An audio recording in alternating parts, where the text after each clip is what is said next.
विविध जिल्ह्यातल्या टॉप 9 बातम्या पाहूयात। भंडाऱ्यामध्ये अन्न आणि औषध प्रशासन विभागाची 3 औषध विक्रेत्यांवर कारवाई। डॉक्टरांच्या सल्ल्याशिवाय कफ सिरप विकणाऱ्या 3 मेडिकलवर कारवाई, तर हानिकारक असलेल्या कफ सिरपच्या 38 बाटल्याही जप्त। शाहरुख खान, रणवीर सिंग, दीपिका पदुकोण, अनुष्का शर्मा पाठोपाठ ज्येष्ठ अभिनेते अमिताभ बच्चनही अलिबागकर झाले। अमिताभ बच्चन यांनी अलिबागच्या मुनवलीमध्ये 6 कोटींना 3 विकसित भूखंड खरेदी केले। भर रस्त्यामध्ये एलपीजी टँकर थांबवून गॅस सिलेंडर भरला। छत्रपती संभाजीनगरच्या वाळूज एमआयडीसी जवळ असलेल्या गंगापूर भागामधली घटना। अवैध गॅस भरणाऱ्याच्या प्रकरणामध्ये गुन्हा दाखल। नंदुरबार शहराच्या सुरक्षेच्या दृष्टीनं 200 सीसीटीव्ही कॅमेरे लावले जाणार। शहराच्या सुरक्षेसाठी 7.5 कोटींचा निधी।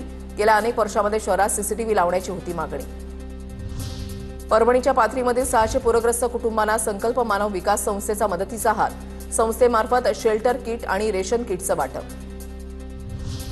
नंदुरबार तालुक्यामधल्या रनाळे गावाचे शेतकरी भरत चौधरींच्या शेतीचं नुकसान झाल्यामुळे आईनं धास्ती खाऊन जीव गमावल्याचा दावा। अतोनात नुकसान झालेलं असताना सुद्धा पिकांचे पंचनामे होत नसल्यानं शेतकरी संकटात।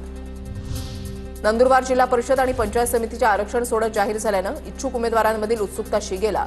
नंदुरबार जिल्हा परिषदेसाठी विजयकुमार गावित, चंद्रकांत रघुवंशी आणि केसी पाडवी यांची प्रतिष्ठा पणाला लागणार। परभणीमध्ये शरद पवारांच्या राष्ट्रवादीच्या जिल्हाध्यक्षपदी अजय गव्हाणे यांची नियुक्ती।